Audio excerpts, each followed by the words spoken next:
네, 오늘 우리에게 주신 하나님의 말씀은 사도행전 16장 27절부터 34절까지 말씀입니다. 사도행전 16장 27절부터 34절까지 말씀 우리 한 절씩 교독하겠습니다. 제가 먼저 27절 읽겠습니다. 간수가 잠깨어 일어나 감옥문이 모두 열린 것을 보자 죄수들이 도망친 줄로 생각하고 칼을 뽑아 자살하려고 했습니다. 그때 바울이 큰 소리로 외쳤습니다. 당신 몸을 상하게 하지 마시오. 우리가 다 여기 있어. 간수는 등불을 달라고 하더니 불이 나게 달려들어와 부들부들 떨면서 바울과 실라 앞에 엎드렸습니다. 그러고는 그들을 밖으로 데리고 나오면서 물었습니다. 선생님들, 제가 구원받으려면 어떻게 해야 합니까? 그들이 대답했습니다. 주 예수를 믿으시오. 그러면 당신과 당신의 집안이 구원을 받을 것입니다. 그러고 나서 바울과 실라는 그와 그 온 집안 사람들에게 그날 밤 그 시간에 간수는 그들을 데려다가 상처 부위를 씻어 주었습니다. 그러고는 당장 그와 그 온 가족이 세례를 받았습니다. 간수는 그들을 자기 집으로 데려가 음식을 대접했습니다. 온 가족이 하나님을 믿게 된 것으로 인해 기쁨이 가득했습니다. 아멘. 기도하겠습니다. 참 좋으신 하나님, 주의 전으로 인도해 주셔서 마음껏 주님 찬양하게 하신 것 감사합니다. 다른 허탄하고 망령된 신을 믿지 않고 잘못된 사상에 빠져서 방황하지 않고 오직 참된 주인이시오 우리 인생의 목자 되시는 예수님 앞에 주님이 그리스도시오 메시아라고 고백할 수 있게 해주셔서 참 감사합니다.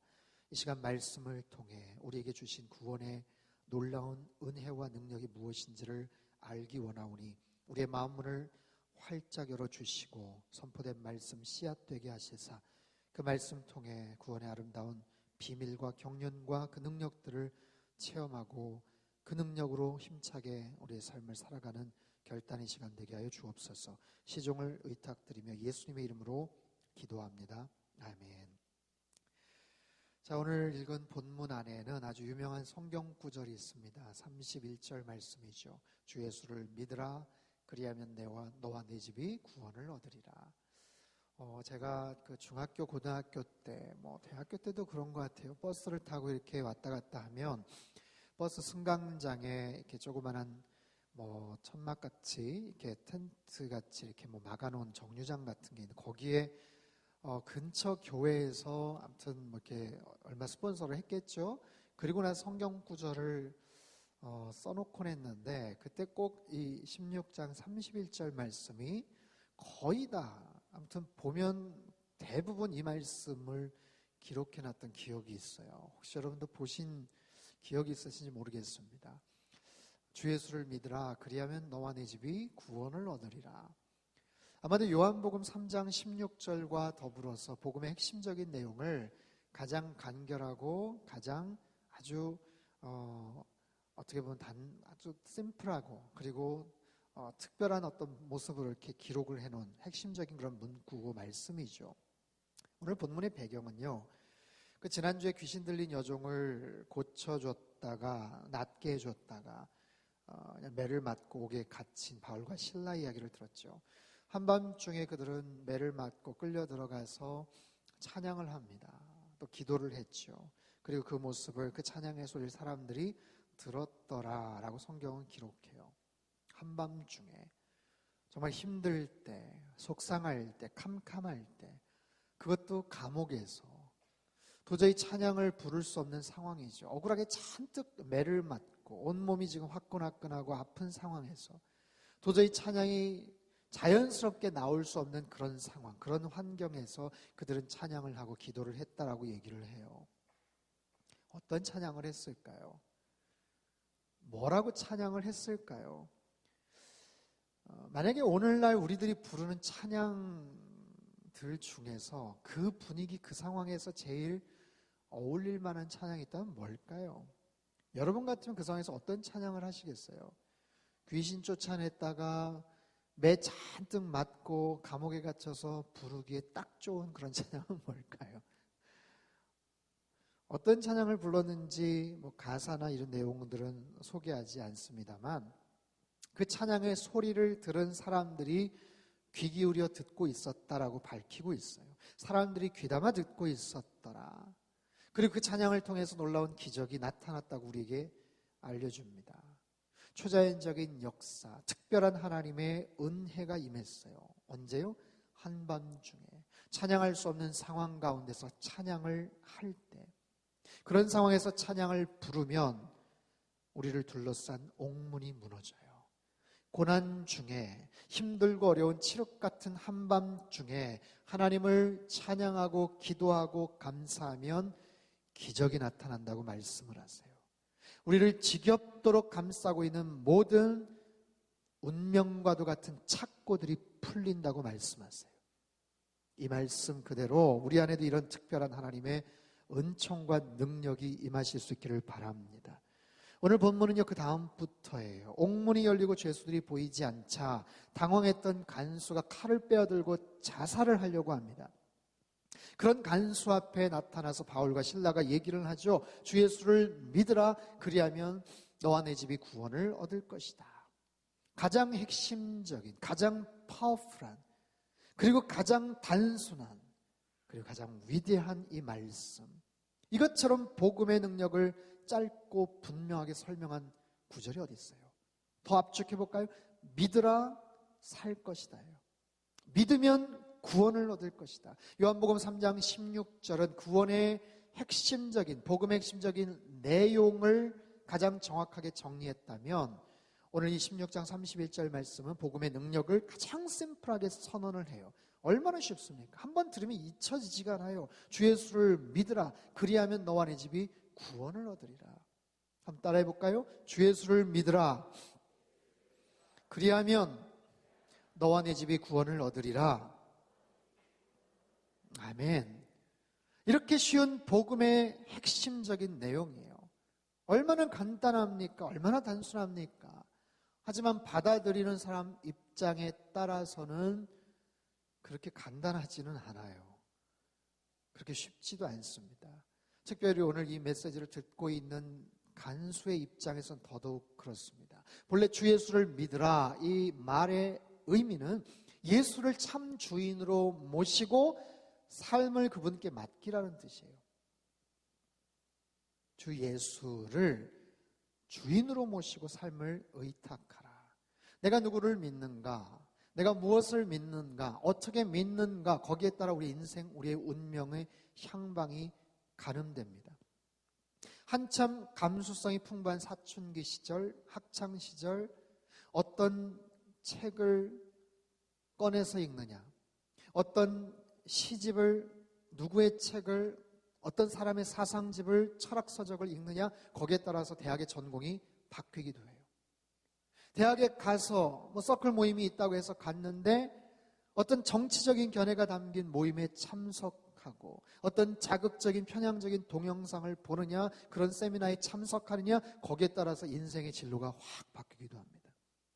하물며 종교는 오죽하겠어요. 내가 어떤 종교를 믿느냐, 어떤 신을 고백하느냐, 이건 내 삶의 남은 인생만이 아니라 나의 운명, 인생 너머의 영원에 대한 문제까지도 결정이 지어지죠. 주 예수를 믿으라. 이게 간수에게는 쉬운 일이 아니에요. 이 간수, 아마 책임을 맡은 간수장이었던 것 같은데, 이 사람은 로마 정부의 공무원입니다. 로마 황제에게 충성을 맹세하고 약속한, 그리고 그 정부에서 월급이 나와서 봉급을 받는 공무원이에요. 당시 로마 제국의 모든 영토 아래에서는 황제가 주이다, 황제가 신이다. Caesar is the Lord, Caesar is the Quirius, 이런 고백이 울려 퍼지곤 했어요. 예수님 탄생 당시 아우구스투스 황제가 로마 황제로 역임을 하고 있었는데, 그 사람이 죽고 나서 그 황제를 신격화합니다. 그리고 나서 현직에 있는 황제들이 본인의 위치를 그렇게 신성시하면서 사람들에게 그렇게 불리게 만들었어요. 당시 로마 제국, 굉장히 광대한 지역을 통치했던 그 로마 제국 하에 다양한 민족, 다양한 사상, 다양한 혈통, 언어, 문화, 그런 많은 사람들을 통치하고 다스리기가 쉽지는 않습니다. 무조건 강제적으로 포갑을 하기에도 어려워요.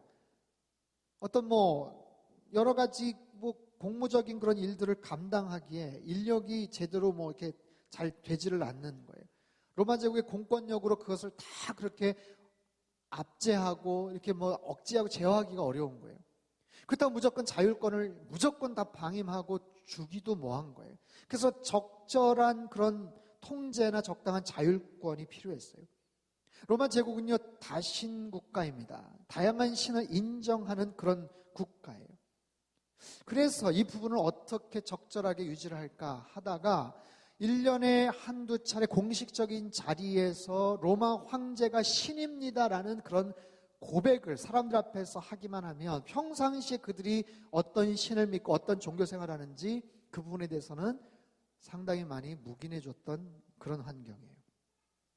하지만 네로 황제나 도미티아누스 황제 같이 굉장히 크리스찬에 대한 박해가 아주 극심했던 때가 있었죠. 근데 그럴 때는 평상시에도 잡히면 그냥 죽는 거예요. 기독교인들에 대한 대대적인 탄압이 있을 때죠. 카타콤의 순교자라는 책이 있는데 거기에 이런 대목이 나와요. AD 한 250년경에 테시우스 황제 시대에 많은 크리스찬들이 붙잡혀 들어가 순교를 당합니다. 그때 폴리오라는 13살 소년의 이야기예요. 황제가 묻습니다. 너 이름이 뭐냐?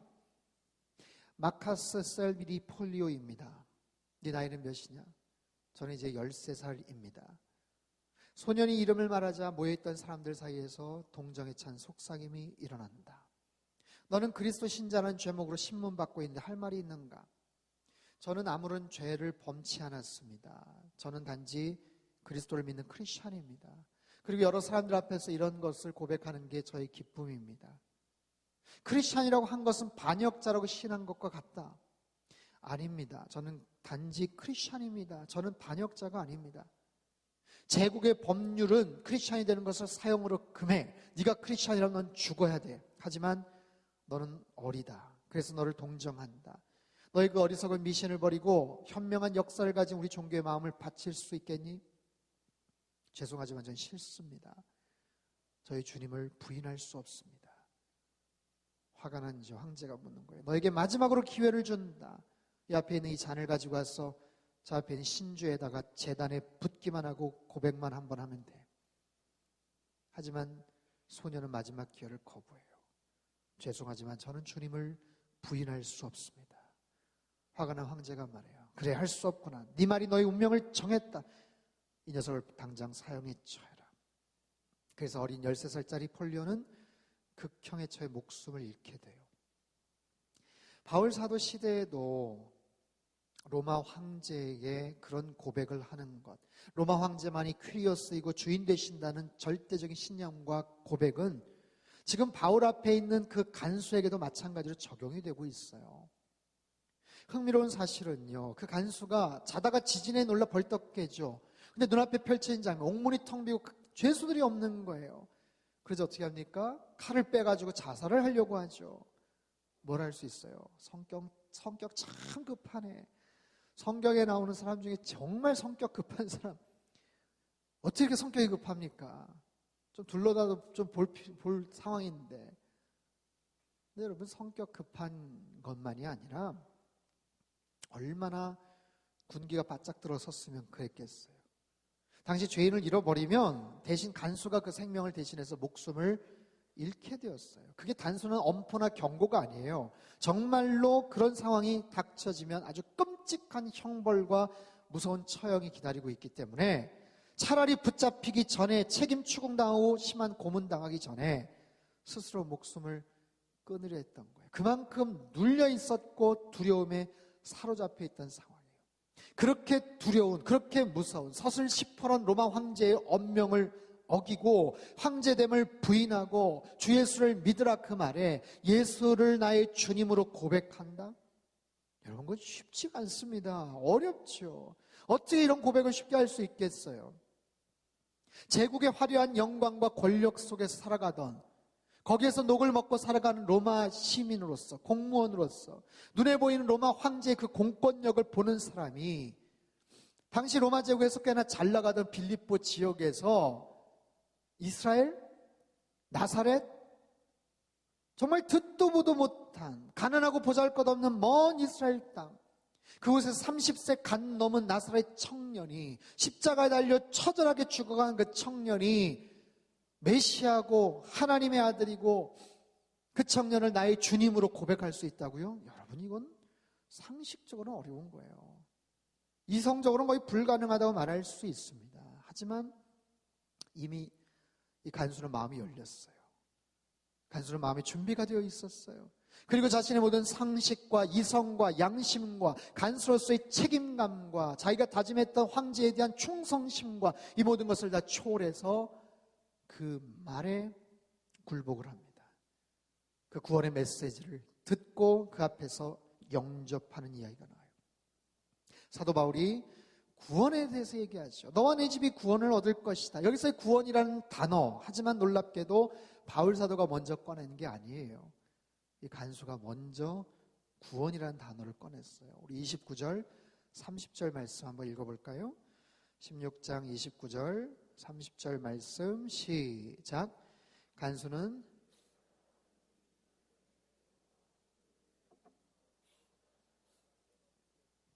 그러고는 그들을 밖으로 데리고 나오면서 물었습니다. 선생님들, 여기서 선생님이라는 표현, 호칭을 사용해 번역을 참 잘한 것 같아요. 스승, 은사, 가르친 사람은 아니지만 뭔가 함부로 할 수 없는 그런 조심스러움과 존경의 마음을 담아서 이야기를 해. 선생님들, 뭘 할 수 있는가? 예수님 잘 믿으면 존경받습니다. 여러분, 예수님 잘 믿으면 사람들이 함부로 하지 못해요. 그들은 그저 로마법에 의해 태형당한 죄수들이에요. 불과 몇 시간 전만 해도 처절하게 고문을 당했던 죄수에 불과해요. 함부로 여겨질 수밖에 없는 그런 대상들이에요. 그런데 함부로 하지를 못해요. 혹시 여러분 살아가면서 주변 사람들과의 관계에 뭔가 어려움이 생기거나 갈등이 있을 때가 있어요? 혹시 여러분 어떤 이유 때문에 여러분을 함부로 아니면 무시하는 사람들이 혹시 있습니까? 무슨 이유 때문인지는 몰라도 그렇게 함부로 본다면 그거 잘 풀리지 않습니다. 잘 해결되지 않습니다. 아, 내가 이래서 나를 함부로 보는구나. 그래서 뭐 굉장히 좋고 비싸고 값나가는 가방 메고 다니고 좋은 차 끌고 다닌다고 해도 바뀌지 않아요. 오히려 그거 가지고 더 수군거릴 가능성이 더 많습니다. 어떻게 해야 될까요? 예수님 잘 믿어보십시오. 예수님 신실하게 잘 믿고 한번 섬겨보세요. 그러면 아마 시선과 태도가 바뀔 거예요. 잠언서 3장 1절에 4절 말씀인데 우리 자막을 통해서 한번 읽어볼까요? 잠언 3장 1절에 4절 준비가 안 되는데 제가 한번 읽어볼게요. 내 아들아, 가르침을 잊지 말고 내 명령을 내 마음에 잘 간직해라. 그럼 너는 오래 살고 잘 살게 될 것이다. 사랑과 성실을 저버리지 말고 그것을 내 목에 메고 내 마음판에 새겨라. 그러면 네가 하나님과 사람 앞에서 사랑과 귀중히 여김을 얻을 것이다. 잘 기억하십시오. 잠언서 3장 4절 말씀. 그러면 네가 하나님과 사람 앞에서 사랑을 받고 귀중히 여김을 얻을 것이다. 하나님 말씀 따라 순종하며 살면, 예수님 잘 믿으면 하나님과 사람 앞에서 귀중히 여김을 받는데요. 이런 놀라운 은혜를 다 누리실 수 있기를 바랍니다. 자, 그런데 이 간수는 뜬금없이 왜 구원에 대한 질문을 던졌을까요? 이 간수가 생각하는 구원의 개념은 도대체 뭘까요? 어떻게 하다가 갑작스럽게 구원에 대해서 그런 질문을 던졌을까요? 아마도 이 사람은 계속해서 바울과 실라를 주목하고 주시하고 있었을 거예요. 간수장이니까 잘 알겠죠. 죄수들이 어떤 죄목으로 이곳에 들어왔는지, 그래서 어떤 형벌을 받았는지, 언제까지 내가 이 친구들을 감시하면 되는지 잘 알겠죠. 바울과 실라가 어떤 죄목으로 끌려 들어왔나요? 왜 그렇게 고통스러운 매질을 당했나요? 그 근처에 소문난 그 귀신 들린 여종, 그 여종이 며칠간 따라다니면서 떠들었던 소리도 아마 어쩌면 알고 있었을지 몰라요. 이 사람들은 지극히 높으신 하나님의 종들이다. 너희들에게 구원의 길을 선포하러 온 사람들이야. 귀신 들린 여종을 통해서 계속해서 외쳐졌던 그 소리. 뭔가 특별한 사람, 그런 대단한 귀신도 인정했던, 존재를 인정했던, 그리고 무엇보다도 그런 귀신을 쫓아낼 수 있었던 뭔가 특별한 영적인 신통력을 갖고 있는 사람. 그런데 그렇게 끌려와서 고된 매질을 당했는데 세상에 일어나서 한밤중에 일어나서 찬양을 하고 기도하는 사람, 간수 생활 10년, 20년, 30년에 처음 봤을 거예요. 그곳에 와서 그렇게 고된 매질을 당하고 찬양할 수 있는 사람. 그러더니 갑자기 지진이 일어나는 거예요. 옥문이 열리는 거예요. 그들의 발에 착고가 풀리는 거예요. 얼마나 두렵겠어요. 얼마나 신기하겠어요. 함부로 할 수 없는 어떤 특별한 존재라고 깨닫겠죠. 그래서 선생님들, 제가 어떻게 구원을 받습니까? 아마도 거기서의 구원의 개념은 자기가 처한 상황에서 어떤 건짐을 의미할 거예요. 자기가 처한 상황에서 어떻게 하면 벗어날 수 있겠습니까? 어떻게 이 문제를 해결할 수 있겠습니까? 당신들 이게 풀어진 거 내가 풀린 거 아니고 내가 실수한 거 아닌데 나 이 문제 어떻게 하면 해결할 수 있겠습니까? 나 좀 이 고난과 어려운 상황에서 나를 좀 건져 주십시오. 그런 개념으로서의 구원이었겠죠. 죄에 대해서, 죽음에 대해서, 인간의 실존적인 본질에 대해서, 영생에 대해서, 천국에 대해서 이런 부분에 대한 개념이 없었을 거예요. 그저 임시방편적인, 상황적인, 부분적인 그런 의미에서의 구원에 대한 질문이었겠죠. 구원을 모르는 거예요. 어떻게 구원받는지 모르는 거예요. 세상은 그렇습니다. 구원에 대한 개념을 몰라요. 어떻게 구원받는지를 몰라요.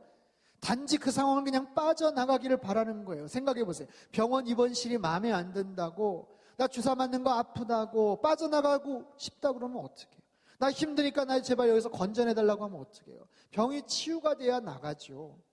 고침을 받아야 나갈 거 아니에요. 불편해도. 아무리 쎄요 좋은 옷 입고 싶다고 해도 내 몸이 지금 더럽혀져 있고 냄새가 나는데 더러운 옷을 내가 입고 있는데 그거 벗지 않고 어떻게 새 옷을 입겠어요? 순서가 있죠. 먼저 몸을 청결하게 하고 더러운 옷 벗어버리고 그래야 새 옷을 입죠. 순서가 있는 거예요. 근데 사람들은 몰라요. 자신의 문제가 뭔지도 몰라요. 그리고 어떻게 해결해야 될지도 몰라요. 잘 보세요. 세상은요, 기독교에 대해서, 크리스찬에 대해서 조롱을 하고 손가락질을 하죠. 교회 가자는 말, 아유 자기도 교회 이제 가야지, 예수님 믿어야지, 거기서 때로는 조롱을 합니다. 나는 그럴 필요 없다라는 거예요. 그러면 무슨 대안이 있나요? 대안이 전혀 없어요. 살아가면서 크고 작은 한계와 절망을 만나며 어떻게 해결해야 될지 아무런 방법도 없어요. 근데 굉장히 쿨한 척이에요. 근사한 척이에요. 잘난 척이에요. 그러나 막상 본질적인 문제 앞에서 허둥댑니다. 여러분, 세상이 구원의 방법을 제시하는 거 보셨어요? 절대로 그렇지 않습니다. 문제 제기는 하겠죠. 비판은 하겠죠. 원망은 하겠죠. 거기에 대해서 정죄는 할지언정 참된 해법, 구원에 대해서 어느 누구도 제시할 수가 없어요. 해법이라고 내놓지만 결국 죄된 본성 행동들을 포장한 채 합리화시킬 뿐이에요. 최근에 미국 심리학회에서 정신질환 진단 통계 지침서라는 게 발표가 됐어요. 그 자료에서 소아성애를 질병이 아닌 성적 지향성으로 이번에 분류를 합니다. 굉장히 충격적인 결과. 이게 뭐냐면 어린이를 향해서 성욕을 느끼는 소아성애. 이게 중대한 범죄인데 지금까지는 그냥 하나의 질병이라고 만들었는데 이거를 아예 이제는 성적 지향성으로 분류를 했다는 거예요. 지난 20, 30년간 미국과 캐나다 서구 사회에서 동성애를 합법화시켰죠. 이건 범죄가 아니라 일종의 성향이다. 고칠 수 없는, 그리고 소수의 인권 문제로 부각시키며 결국엔 동성결혼 합법화까지 이르렀죠. 그래서 합법화가 되었고 이제는 소아성애를 죄도 아니고 질병도 아니고 하나의 취향으로 분류를 했다는 거 충격적이에요. 이제 그 다음 단계로 뭔가 넘어가겠죠. 스스로 결정을 내릴 수 없는, 저항할 수 없는 어린이 청소년을 대상으로 한 성행위가 이제 폭력적인 거나 아니라는 거예요. 여러분, 무서운 겁니다. 질병은커녕 자연스러운 현상이 된다면 고칠 필요도 없고요. 금지하려는 행위 자체도 이제는 그 사람들에게 인권 침해가 되는 거예요. 그러면 동성애자 문제처럼 소아성애자를 차별하면 이제 불법이 되고 공립학교에서도 소아성애를 그럴 수 있는 하나의 경향으로 가르칠 수 있게 되는 거예요. 요즘 성적 소수자의 인권을 얘기하면서 여러 가지 모순되고 어이없어 보이는 일들이 많아져요. 최근 콜로라도에서는요, 자기 자신이 트랜스젠더라고 주장했던 고교 남학생이 여학생들의 화장실, 탈의실을 사용하는 사건이 발생을 했어요. 화들짝 놀래서 그 여학생들이 학부모들이 학교에다가 거기에 대해서 반발을 했지만 학교 측이 이런 답변을 했습니다. 트랜스젠더 인권이 여학생 인권보다 더 우선시됩니다. 그리고 이런 반발을 계속할 경우 당신 혐오 범죄로 적용될 수 있어요. 아예 그렇게 컴플레인하는 것 자체가 이제 혐오 범죄를 저지르는 것으로 돼요. 자, 소아성애가 고칠 수 없고, 아니 고칠 필요가 없는 자연스러운 현상이 되면 소아성애자는 자신이 어린이를 향한 성욕을 해소할 인권이 있다는 정말 황당무계한 주장을 할 수 있고요. 거기에 대해서 피해를 당하고 희생을 당한 아이의 부모가 항의하면 당신 소아성애자의 인권을 침해하는 지금 혐오 범죄라고 말할 수 있다는 거예요. 여러분, 세상은요 정말 점점 말세를 향해 치닫고 있는 것 같아요.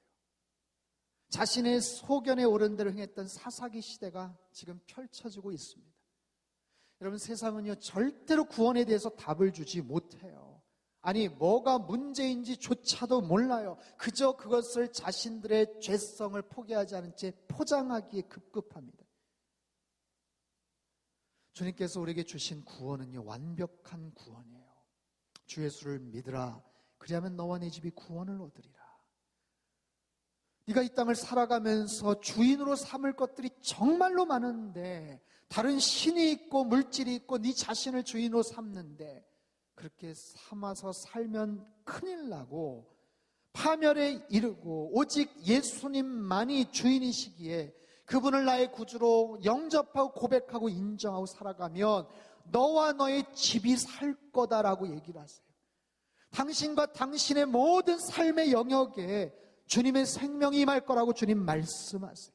가장 완전하고 본질적인 의미에서의 구원이에요. 임시방편적인 구원이 아니라, 그냥 합리화시킨 게 아니라 죄와 죽음에 대해서, 시간과 영혼에 대해서, 천국에 대해서, 영생에 대해서 어둠의 자식으로 살아가는 것이 아니라 이제 하나님 친백성으로, 천국 시민으로 영광과 빛 가운데서 찬양과 승리를 부르며 살아갈 수 있는 온전한 형태의 구원을 말합니다.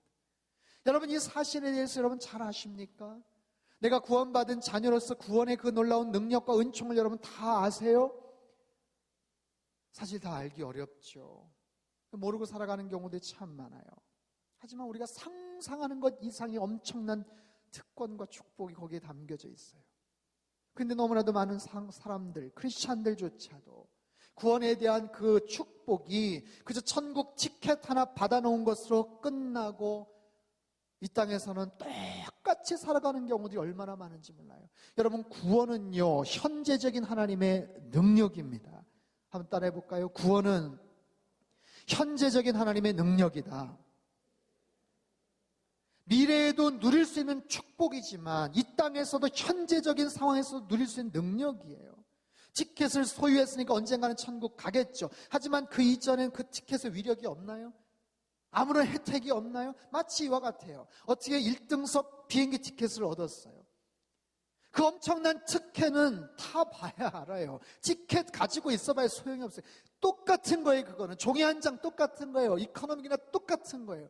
그러나 타면 엄청난 특혜가 있다는 것 알겠죠. 여러분, 마치 우리의 구원을 그런 정도에서 우리가 생각하고 있지 않나요? 죽으면 천국 가는 것, 그 이전에는 세상 사람들과 똑같은 것. 여러분 어떠세요? 그 놀라운 구원의 능력을 오늘날 현재적인 삶 속에서도 누리고 계십니까? 이 간수가 어떻게 그 구원의 능력을, 특권을 누리는지 한번 보세요. 33절, 34절. 본문 33절, 34절 같이 읽겠습니다. 시작. 그날 밤 그 시간에 간수는 그들을 데려다가 상처 부위를 씻어 주었습니다. 그러고는 당장 그와 그 온 가족이 세례를 받았습니다. 간수는 그들을 자기 집으로 데려가 음식을 대접했습니다. 그는 자신과 온 가족이 하나님을 믿게 된 것으로 인해 기쁨이 가득했습니다. 기쁨이 가득했습니다. 주 예수를 믿으라. 그리하면 너와 내 집이 구원을 얻으리라. 이 말에 마음을 열고 영접했고요. 주님을 모셨고요. 세례를 받았고요. 바울과 실라를 집으로 데려가 맞은 상처를 씻어주고 정성껏 음식을 대접해요. 그리고 가정 안에는 기쁨이 충만했다라고 얘기를 해요. 불과 조금 전만 해도 간수는 두려움과 불안과 염려로 가득 찼던 사람, 사로잡혀 있던 사람이에요. 부들부들 떨었던 사람이에요. 극한 두려움 속에서 칼을 빼서 자살을 하려고 했던 사람이에요. 주님 알지 못하는 사람은 누구나 다 이런 상황에 처합니다. 아무리 좋은 여건, 아무리 지금 괜찮은 상황에서 살아간다고 해도 언제 어떻게 이런 일들이 벌어질지 몰라요. 여러분, 이 간수가 뭘 잘못했어요? 자기는 그냥 시키는 대로 했을 뿐이에요. 맡겨진 일에 충성을 다했던 것 뿐이에요. 그런데 갑작스러운 이 일 가운데서 엄청난 불안과 두려움을 느끼죠. 목숨을 끊을 뻔했죠. 하나님 알지 못하는 인생은 그래요. 지금 아무리 상황이 좋아도 여건이 좋아도 평탄해도 언제 우리를 엄습해 올지 모르는 본질적인 두려움을 갖고 있어요. 죽음에 대한 두려움을 갖고 있어요. 죄에 대한 공포와 두려움을 갖고 있어요. 가책을 늘 느끼고 있다고요. 하지만 주님 만나면, 구원을 얻으면 그의 삶이 변화되는 거예요. 두려워하던 인생에서 기쁨이 충만한 인생으로 바뀌는 거예요. 절망하고 낙담하던 인생에서 소망과 은혜가 넘치는 인생으로 바뀌는 거예요. 아무런 소망 없이 죽기 원했던, 칼을 빼서 자살하고 싶었던 그 인생이 자기에게 주어진 그 생명의 그 감격과 기쁨을, 생명을 주신 그 주인께 찬양하고 노래하는 거예요. 여러분, 이것이 이 땅에서 우리가 얻을 수 있는 현재적인 구원의 능력임을 믿으시기를 바랍니다. 언젠가 천국 가는 티켓, 받아 누리고 잘 가겠지만 무엇보다 이 땅에서 천국 시민으로서의 특권을 누리시기를 바랍니다. 여러분, 일주일간 살아가면서 여러분 마음에, 가정에 어떤 염려, 근심, 걱정, 두려움이 있으셨습니까? 여러분, 그것을 하나님이 주신 구원의 능력으로 바꾸실 수는 없을까요? 이번 주도 살아가면서 크고 작은 어려움과 두려움이 엄습해 올지 모르는데 그것을 이 간수의 가정처럼 기쁨이 충만한 모습으로 바꿀 수는 없을까요? 바꿀 수 있어요. 그게 구원의 능력이에요. 왜요? 주님이 나를 지켜주셔. 주님이 나와 함께 하셔. 내가 지금 고민하고 기도하는 제목 응답되지 않아서 지금 답답하고 속상하지만, 언제까지 뭐가 필요하지만 그 하나님께서 나의 주인이 되시어 책임져 주실 거야. 지켜주실 거야. 안 돼도 더 좋은 길로 인도해 주실 거야. 여러분, 그렇게 믿고 신뢰하고 고백할 수 있을까요? 그럼 여러분은 그 마음 가운데 현재적인 구원의 놀라운 능력을 누리시는 거예요. 여러분, 이 땅에서 주님께서 나에게 주신 그 구원의 의미, 그 축복이 얼마나 큰지를 깨닫고 우리에게 생명 주신 그 주인에게 날마다 감사하며 살아가는 저와 여러분 되시기를 축원합니다. 여러분, 삶 가운데 모든 근심과 염려와 걱정과 두려움이 다 사라지기를 축원합니다. 그 모든 것들이 하나님이 주시는 풍성한 은혜와 능력과 생명 넘치는 감격과 기쁨으로 변화되기를 축원합니다. 이런 구원의 놀라운 현재적인 능력을 날마다 누리며 사시기를 바랍니다. 우리 한번 기도하죠.